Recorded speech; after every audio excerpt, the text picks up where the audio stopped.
Welcome to Cohesive Friendship Unit. I'm Chris. I'm with Brian, What's going on? Jake, Hey guys. and Jeremy. Yo, what's up? We're going to be having, actually, this whole week is kind of like our Microsoft week because XO18 happened. We're going to be talking about the latest studio acquisitions Microsoft had. But real quick, if you like this video, please throw us a like. If you love us, sub us. We've gotten a lot of subs lately. Like, actually a lot, so that's awesome. Thank you. And comment down Thank below. you. Thanks, guys. What good boys. Thank you very much. And comment down below what you think about these acquisitions. And if you have any suggestions, definitely throw them down there. Okay, TLDR, XO18, big Microsoft kind of event happened. Microsoft, the biggest studio announcement was Obsidian Entertainment, who is probably best known for Fallout New Vegas, South Park Stick of Truth. Those are probably their bigger titles. Pillars of Eternity is also in there. KOTOR 2. They also bought In Exile Entertainment, who also develops RPGs. So basically they got two big RPG boys. This puts Microsoft at 13 game development teams. And earlier at E3 they bought a bunch like Ninja Theory, Playground Games, Undead Labs, The Initiative, and Compulsion Games. So two big acquisitions this past weekend, but we're up to 7 big ones for the year. So they have effectively doubled their size. One, are we hyped for Obsidian? And two, what do all these acquisitions mean for maybe the Xbox 2? Like, is this Microsoft turning a new leaf? I hope so. Well, I mean, you see this. I was kind of thinking about this. You see this a lot when, like, you want to get someone else's technology. You want to get what someone else has. Yep. Especially like in automotive or basically any industry. Like, you just buy that company out, and Microsoft really. Well, we were saying this about the Xbox One. Like, the biggest problem with it is it doesn't have any exclusives. Yeah. Like, where the PlayStation has all the exclusive stuff, the Xbox is kind of like the Me Too thing. So, not in that sense, but I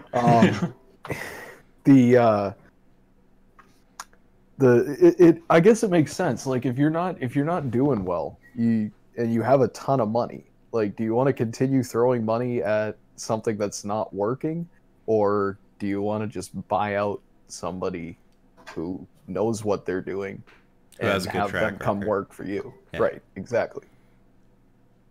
So I mean, I guess it goes somewhat along the lines of promising that they're not going to vomit all over themselves in public anymore. Like, it's promising. It's a reform.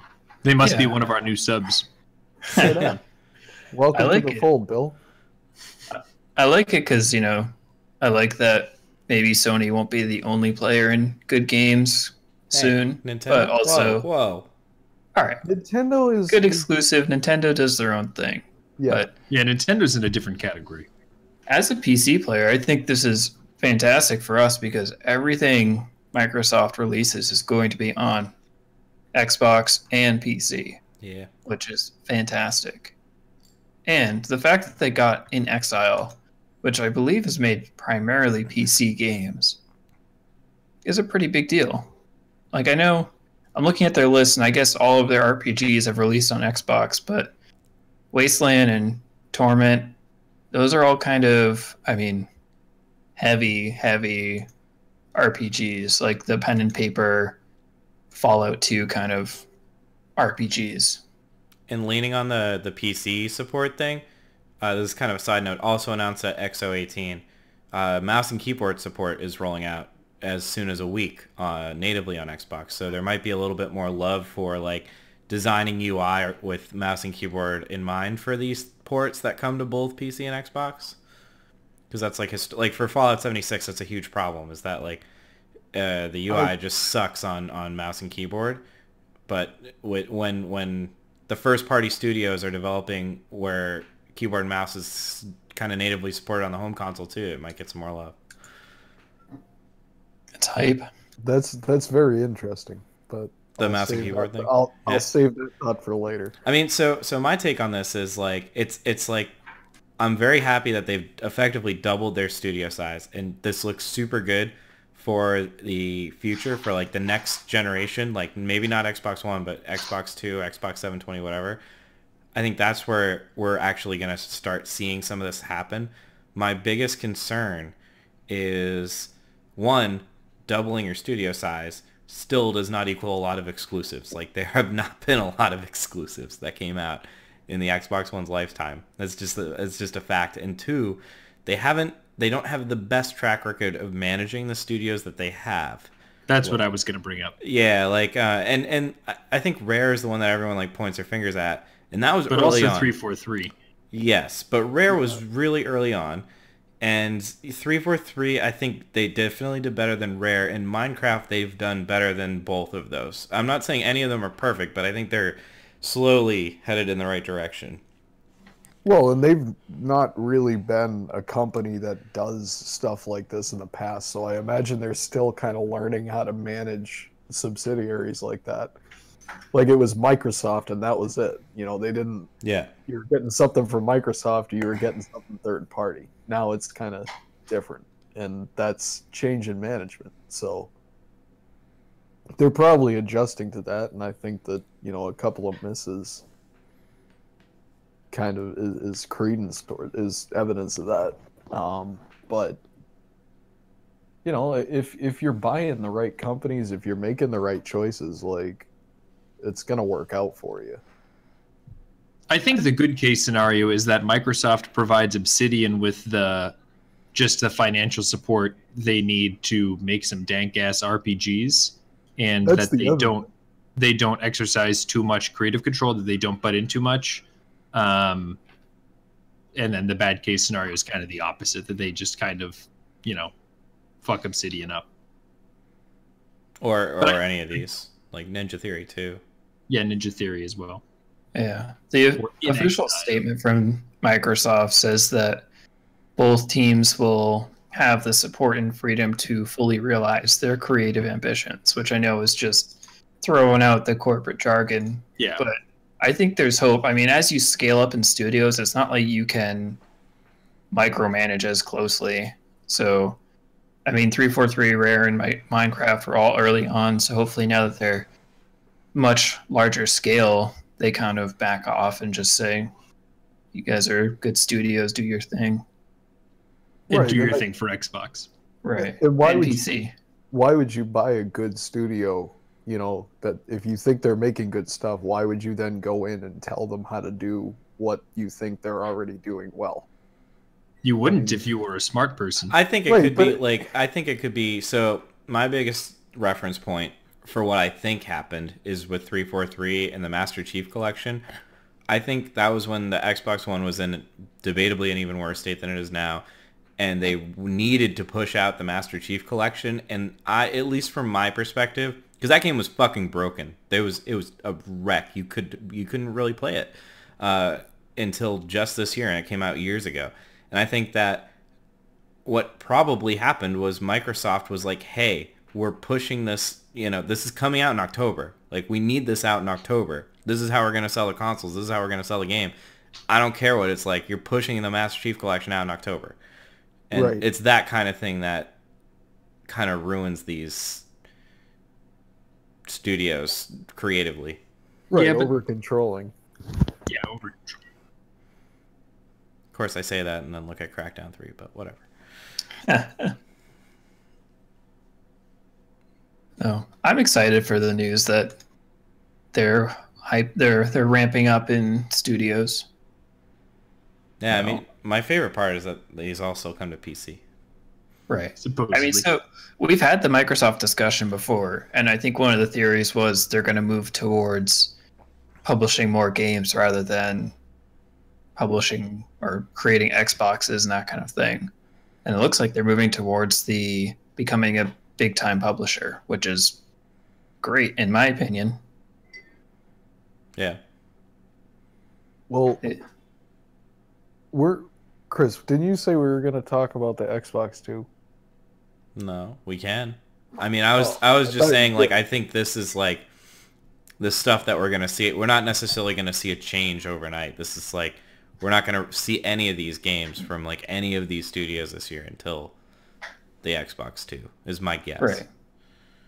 But you can talk all you want about the Xbox 2. Well, I mean, maybe not the Xbox 2, but like with the mouse and keyboard thing, it's not really too much of a leap to imagine them going to like a low-powered PC that you hook up to your TV.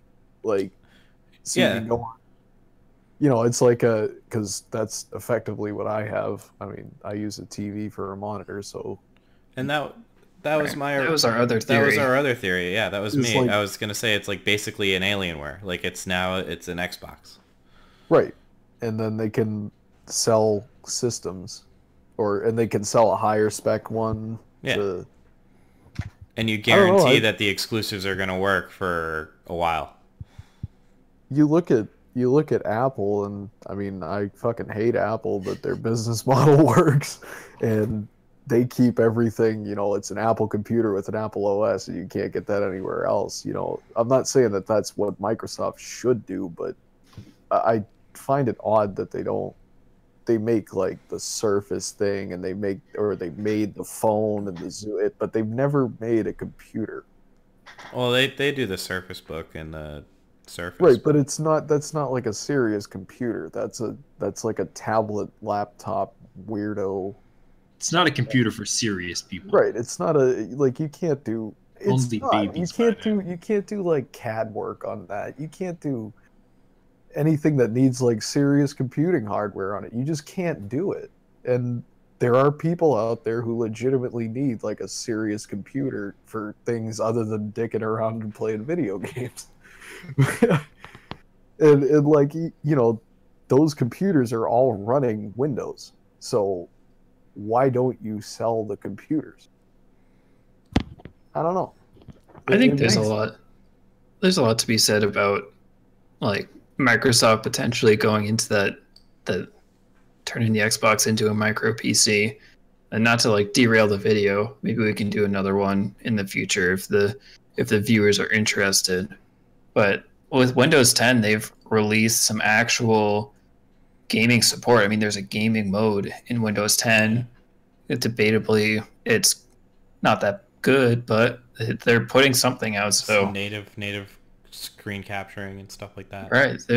That's what I use. Like they're making an effort to get their PCs and their Xboxes closer together. Yeah. And they're launching that streaming service, which will ideally bring things even closer together. Right. We did a video on that too. I think my biggest like want, I don't know if we have if we want to do like one last go around for like a biggest want that comes out of all this. For me, it's IP, because my God, I don't know how many Forza games, how many Gears of War games, and how many Halo games I can take, because that's literally all that they have right now. I mean, they have other IP, but they just do not use them at all, and it's just I want to see something fresh come out of them. I agree, and I think there's hope. I mean, Ninja Theory does not have a IP line per se to continue. They have Hellblade. I don't think. I mean, Hellblade's not a series yet. They did the first one. That's what I mean. Like they have. Right, and then Obsidian also does not really have a series to continue. I mean, they have a bunch of lines that they could continue, but nothing that they're necessarily known for. They mostly did sequels to other people's franchises, so those aren't IP that they own. Right. Rare's in the same boat. They do not have a given IP to continue, so... Well, Microsoft does own Banjo. I was going to say they had one. They could so they made them do it. it. They could do it, but... They tried. That's what like makes me nervous. Like, Microsoft owned Rare, didn't make a Banjo game.